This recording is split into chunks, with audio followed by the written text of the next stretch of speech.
Secretary to address AGM. Thank you, Chair. Good morning, Conference. I'm Ian Lawrence, General Secretary. Just a quick word about the work that's gone on here. You see calmness and composure in front of you with the excellent work of Katie and the Vice Chairs.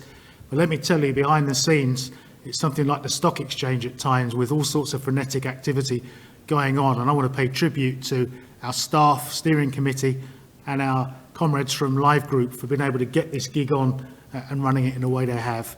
It's hugely impressive. Look, before I present the annual report, I have an important announcement to make, which I hope will get the day off to an encouraging start. I can tell you that we have now received official confirmation from the MPS that the expected pay progression that's been delayed for 7 months will at last be paid out to staff with effect from April 2020 in your October salaries.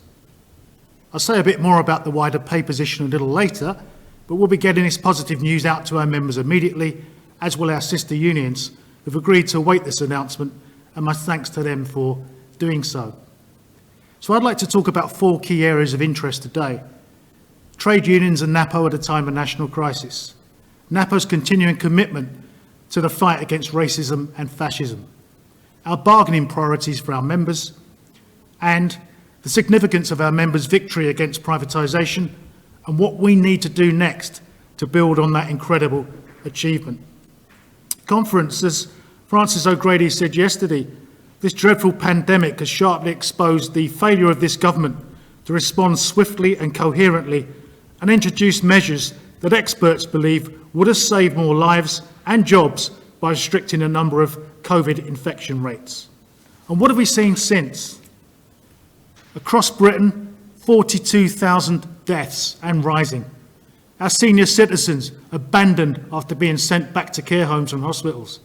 Grieving families unable to even say a final farewell in person to loved ones in their time of need. And the social care sector allowed to all but collapse. All of this compounded by a betrayal of our carers and fantastic NHS workers. First by a failure to supply them with suitable PPE and a failure to recognise and act upon the disproportionate number of infection and subsequent deaths of citizens from our BAME communities. As Katie said in her excellent speech yesterday, it's only because Napo and our sister unions acted quickly to engage with senior leaders across employers that we have helped to suppress the spread of the virus into our workplaces and other parts of the CJS. But there is no room for complacency. And while nobody here would argue that this crisis is a tough call for this or any other government, I find the constant claims from ministers that its response has been world-class to be quite astonishing. For instance, buying millions of pounds worth of Duff PPE from a T-shirt salesman in Turkey isn't a world-class response. It's incompetence at the highest order. World-class, as in track and trace, was just this week has yet again been found desperately wanting. World-class testing facilities, which see some people, no, not you this time, Dominic Cummings, having to drive over 200 miles to genuinely seek help. And the reappearance in this farce of people such as Serco, G4S, Group 4 and Mighty. Well, that'll have us rocking in the aisles with unbridled confidence that we're in safe hands. And if all this were not bad enough, the mental torture suffered by tens of thousands of young people during the exam marking shambles, and it being blamed, get this, on a dodgy algorithm. Even Archimedes, that greatest of mathematicians, would surely have done better after a night out on the tiles in ancient Greece. By contrast, the role of trade unions in this crisis has been exemplary. Engagement at an unprecedented level between government ministers and the TUC, which, whilst not exactly beer and sandwiches, was in part responsible, as you heard from Francis, for the furlough scheme, which needs to be kept maintained. Top-level advice being offered to government on health and safety and measures to stem mass employment, sadly not heeded enough or at the right times, and an ongoing campaign that urges the government to drop its over-reliance on the service economy and invest in green technologies and create hundreds of thousands of new jobs. And when I see Michael Gove refer to Len McCluskey and Francis O'Grady as dear friends, I think there's been some sort of Damascene conversion. Then I see the failure of this government to to pay the NHS workers that they encourage us to applaud each week, and I think, same old Tories, same old vindictiveness. So we pay collective homage to the work of our members and those from our sister unions across the MPS, family courts, PBNI, workers in prisons, transport, food, engineering, utilities and care homes for their magnificent efforts on behalf of the British public. We should all be proud to call ourselves trade unionists. The fight against racism and fascism. Speaking of pride, one of the most valuable traditions in Napo's illustrious history has been our policy of opposition to racism and fascism in all its forms. And how fitting that we again meet during the annual celebration of Black History Month. Long before our time, Napo members would have been amongst those facing down Mosley's black shirts in the 1930s. Those members may even have been amongst the casualties of the Second World War in and outside of these shores. And in decades since, our members certainly would have taken part in national and local campaigns against apartheid and all manners of social injustice. Today, the resurgence of the far right, spurred on by the divisive debate around Brexit, is a major threat which must be responded to. A climate of fear and hatred, compounded by the shocking murders in America, with the deaths of George Floyd and Breonna Taylor and many others from the black community, were more examples of the systemic abuse in that country. But while race relations here in the UK have moved on from where I can remember them being in the 1960s, let's not forget that we don't exactly have a track record to be proud of when considering the fact that hundreds of BME victims have died whilst in police custody or prison over those subsequent decades. And that real progress in terms of the advancement of BAME people into senior positions in the nation's civil institutions and top-performing companies, and it must be said, a paltry 7% self-identified BAME members of our police forces is disgraceful and lamentable. And, as we have seen over the years, a failure by governments to act on recommendations in the Macpherson report, the Lammy Independent Review, the Grenfell Towers Inquiry, and more immediately, the disgraceful treatment meted out to the Windrush descendants. The worldwide Black Lives Matter process have been remarkable, that they have galvanised people of all races to join together against injustice. But we need to recognise that racial persecution and modern-day slavery is happening across the globe, often well out of sight of the TV camera or social media. Well, I'm proud to be a member of the TUC General Council, representing black workers for unions with less than 200,000 members, and I was honoured, on behalf of Napo, to accept the invitation to join the newly formed TUC Race Equality Task Group. But that group can't change society by itself, and we all need to buy into the concept that tangible solutions must be offered by trade unions to put into operation within their own houses, but also with the many employers who need to take action in theirs, and work with us to root out institutional racism wherever we find it. I could give you many examples of Napo's current work within this particular diversity strand. It's seen us continue to take on individual representations for members in cases where allegations of racism are involved.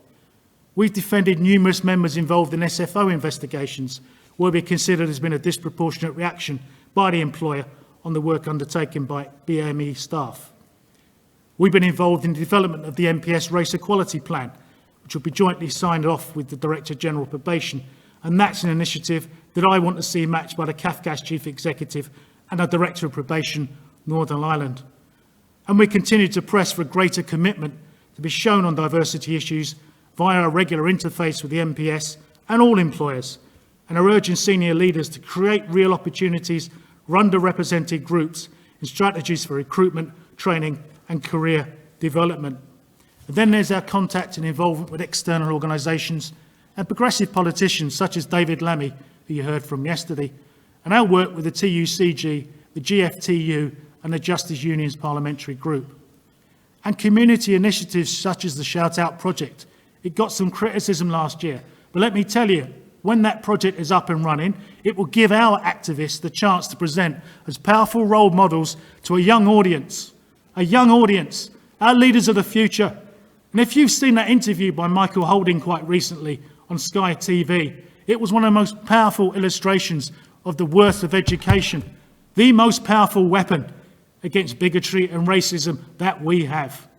and the launch, which you'll hear more about in a lunchtime fringe, and I hope you'll get behind, as part of the resurgence of our own Black Members Network, to establish an anti-racist officer in every Napo branch and develop this role, hopefully in partnership with employers.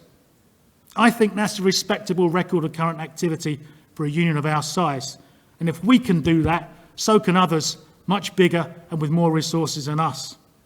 But I repeat the message that we've given before. We must have more of our BAME members stepping forward and challenging for leadership positions within our branches, on our NEC, and as part of our National Officer Leadership Group. On pay, we know that MPS members are frustrated and angry about the delay to them receiving their increments, which were due back in April. Yeah, it's good news to hear that the MPS will now pay those increments, but it's what you were owed. It's not some sort of benevolent gift from the employer. And we've been banging on tables and banging on doors for months to secure that. And we continue what have been so far very difficult pay negotiations on our outstanding pay claim, and we'll have more news on that. And I won't seek to preempt these, but we need to see action from our employer, our Minister and our Director General to secure sufficient funding under the Comprehensive Spending Review to help us remodel a pay system that is simply no longer fit for purpose. And it's an issue that Katie Lomas and I will be raising when we give evidence to the Justice Select Committee next Tuesday. And while I'm at it, the powers that be should forget any notion that Napo members will tolerate any attempts to introduce a pay-related performance management system. For what we've seen so far is simply a regurgitated version of the same tired and discredited rubbish that was introduced by the Thatcher government in the 1980s. It won't wash, so let's not go there, or I'll be recommending to the NEC and officers that we conduct a ballot with a view to industrial action to oppose this. We spent years trying to repair the egregious damage suffered by staff, and we don't need something as divisive as this introduced into the workplace. So the unions remain committed to delivering against our pay claim, and the final offer from these talks will be put to you, our members, by the three unions in a ballot. And a word about our work on pay elsewhere. In CAFCAS, we've just submitted a pay claim and hope to enter talks soon. In Probation Northern Ireland, we're in the midst of negotiations, and we await news from a couple of CRCs who have yet to join the march towards raising their pay rates to match those in the MPS. And that's been a tremendous achievement, worked on by our officials and our activists at CRCs to push those employers forward. Finally, a few observations about the astonishing turnaround that will see the reunification of probation in June 2021. And I'm obviously grateful to Frances O'Grady for, well, most of them anyway, her warm words about me and our activists and our staff for the part we have all played in that struggle. And a word of appreciation to your Napo staff as well, who, like the members you represent, have largely been working at home, dealing with the pressures, maintaining services in the way they have. And I'm privileged to work with such a highly committed and positive team of people, and I thank them. And you've heard how our triumph against the flagship privatisation policy, get this was the greatest thing since sliced bread, we were told, has been received by our sister unions in the TUC, and how this union and its members never gave up in the face of adversity and what, 6 or so years ago, looked like the end of the road for a profession, and, if you were prepared to believe it, the end of the road for Napo. You see, I remember saying at the time of my first election, as your General Secretary, that if we were unsuccessful in our campaign against the wretched Chris Grayling's Transforming Rehabilitation Project, then we had two choices. One was to perpetually dine out on the bitter menu of defeat. The other was to pick ourselves up, dust ourselves down and go again. Fortunately, sufficient numbers of our members chose that latter option by tenaciously supporting our media and parliamentary campaigns, engaging with politicians and the public to create a wave of pressure that helped expose the corrupt premise that probation was a commodity to be put up for auction and that it was safe to do so. It was your efforts that helped expose the fault lines in that notion, helped us to win powerful allies along the way, including the Justice Select Committee, as we continually argued there was a better way forward for the service. And a word of tribute to our guest speaker later, Lucy Fraser, who courageously picked up on the progress we made with David Gork and Rory Stewart last year towards reunification. But, just as I've refused to accept a loiter on a defeat, I shall not over-egg victory, because we still have much work to do between now and next June to re-stabilise and rebuild. And hear this, everyone. Please hear it loud and clear. There has been enough division in probation over recent years, not of our making, but that's the climate we've operated in. And I expect all of those 6,500 to 7,000 CRC staff that we're joining you in the MPS to be treated with the respect and dignity that they deserve.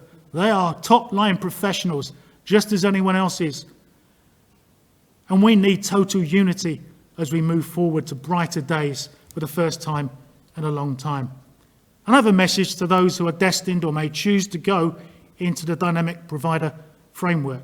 Stay with Napo, because I want this union to stay with you, and I want us to be recognised in your future workplaces. And I want you to recruit more members and make us stronger and bigger right across the service. So I'll end this year's address by obviously paying tribute to our members whose support gave us a massive boost in our efforts to secure a first-class staff transfer agreement that's been balloted upon and overwhelmingly carried and offers you protections that many unions would just dream of. And let me shout out as well to our members in Wales. Let me say apologies for thrashing in the football last night, but all due credit where it's deserved, because your members were in the vanguard of that first tranche of sentence management work that we got in under the wire before the last general election, and thank goodness we did. You helped set the standard, and it was another important stimulus to our arguments that all probation services should be reunified. Well, sadly, conference, that reunification party that we have planned for this AGM will have to go on ice for 12 months. But when it comes, then Napo members will definitely have earned it. For you were the catalyst of that long-running and ultimately successful campaign. Meanwhile, let us all look forward to a reunified service, a reunified and even bigger and better Napo. And let me just spend a minute explaining about the things I think we need to do to make us bigger and better. Later, you'll be debating a very important motion in terms of CA1. And it's vital that you look long and hard at that and support the concept that we have got to now create the facilities and circumstances where we can best help our activists, our key core activists in our local probation communities, to do what they do best, representing, defending and promoting the interests of members. And we need a revised branch structure to help us do that. We need at least 1,500 more new members. Well, in fact, 2,500 would be good. 20 per branch, that can be done. Nearly 7,000 MPS staff coming across to the from the CRCs. Well, some of them are our members, some are not. And if any are watching or know of this conference, I very much hope you will come and join us. We're going to have a new headquarters building once that transaction is completed. And it will mean that from day one, we'll be making a substantial saving to the deficits that you heard about yesterday. From day one, and it will be the members' asset.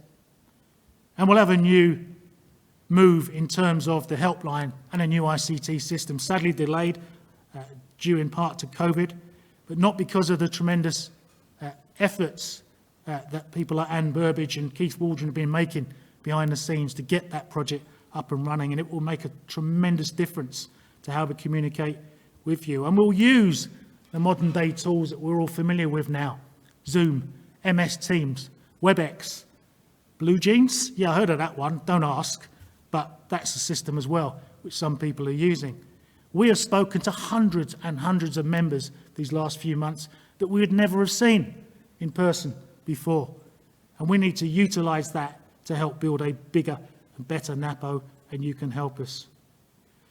So we want to again provide world-class standards of service in probation and the family courts, because we're pushing very hard there for the things that Francis spoke about yesterday, to move the family courts into a different parent department.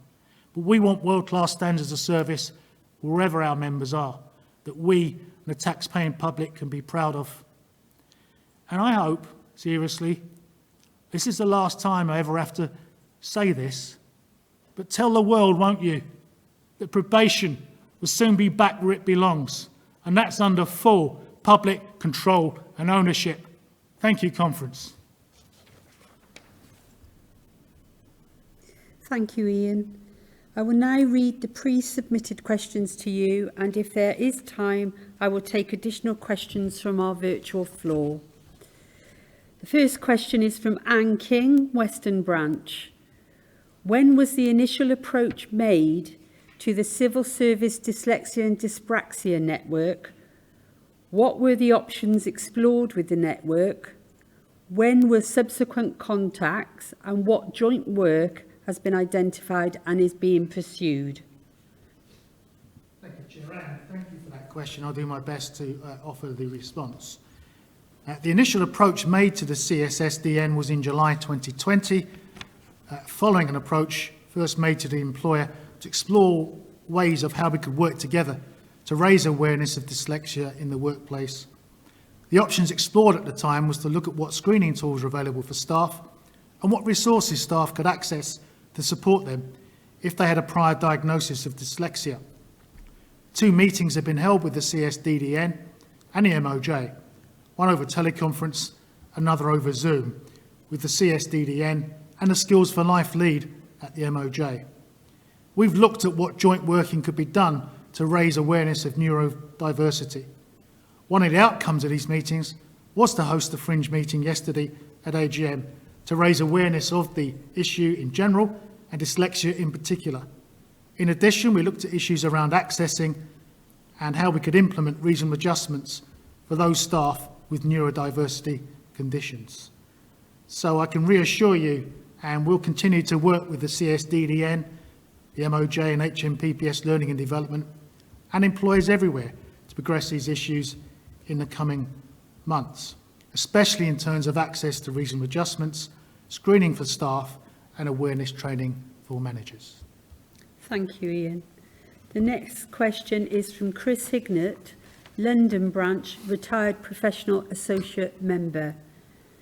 This question relates to Annual Report, page 15, para 2G, update on motions allocated to the network. The motion was entitled The Future of the Probation Service.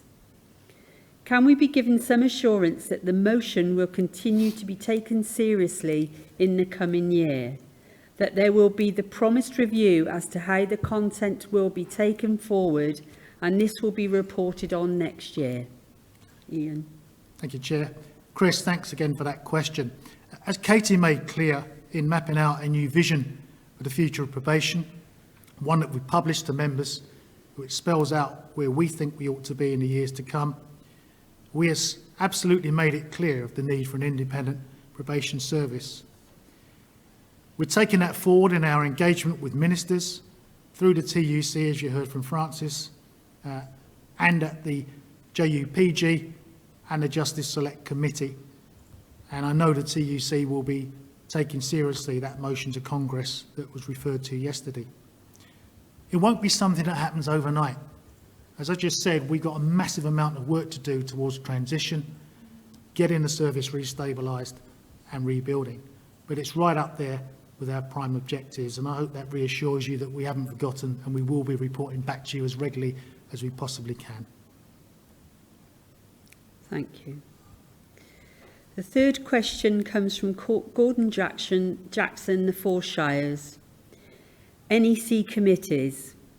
The November NEC took a decision to disband national committees, apart from the constitutional committees such as Probation Negotiating Committee, CAFCAS Negotiating Committee, Family Court Committee, Probation Editorial Board, Family Courts Editorial Board, Steering and Equal Rights Committee in their current form, and instead form networks for the following areas of work: professional and training network, campaigning network, health and safety network, trade union organisation network, women in Napo network, Napo Black network, managers members network, retired members network, and networks for members in the same professional areas such as AP, courts and victim work.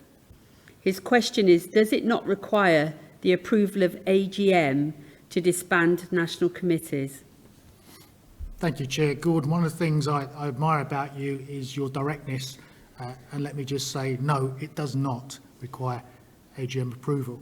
But let me explain, the constitutional committees have been retained, as you would expect, and the NEC agreed that in order to widen the scope of member engagement with NAPO's work, we needed to move to a network system, and already we've seen huge progress just these last few months.